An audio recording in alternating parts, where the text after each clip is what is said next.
Samantala, nagsagawa ng pagdinig ang isang komite ng Senado kaugnay sa mga drone na nasabat ng mga otoridad sa ilang bahagi ng bansa na pinaghihinalaang galing sa China. Ang detalye sa balitang pambansa ni Daniel Manalastas ng PTV Manila.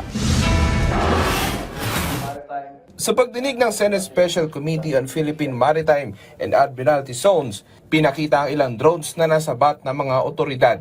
Katulad ng mahabang kulay dilaw na ito, ang malaboya na natagpuan sa Zambales at ang itim na drone na ito na natagpuan sa Sabdang, Batanes na mga pinaghihinalaang galing sa China. Pero di pa masabi kung gobyerno ng China ang nasa likod. Pero kung tatanungin ng Philippine Navy, tip of the iceberg pa lang ang mga natagpuan na ito. Mr. Chair, this is only the tip of the iceberg.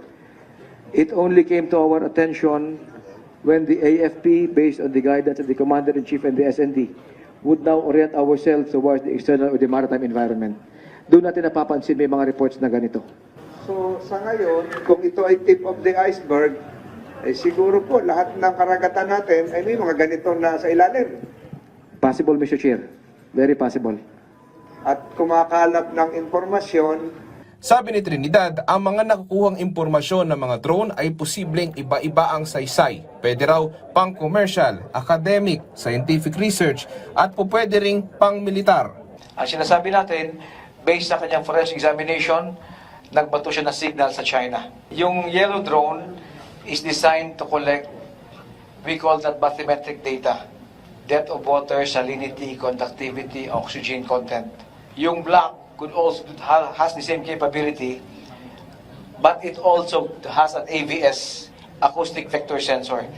Nagpipick up siya ng sound, how sound propagates or travels underwater. Sound propagation is very critical when it comes to undersea warfare.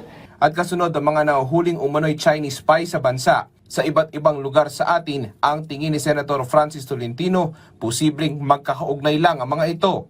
Yung espionage sa Kalupaan, sa Makati, yung Palawan 5, yung sa Zambales, yung sa ilalim ng karagatan, magkakasama lahat yan, isang uri ng gawain yan, espionage. Magkakatugma lahat yan, isang related po lahat yan.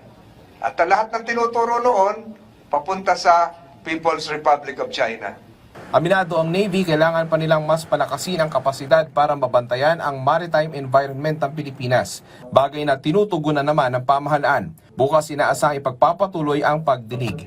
Mula sa People's Television Network, Daniel Manalastas, Balitang Pambansa.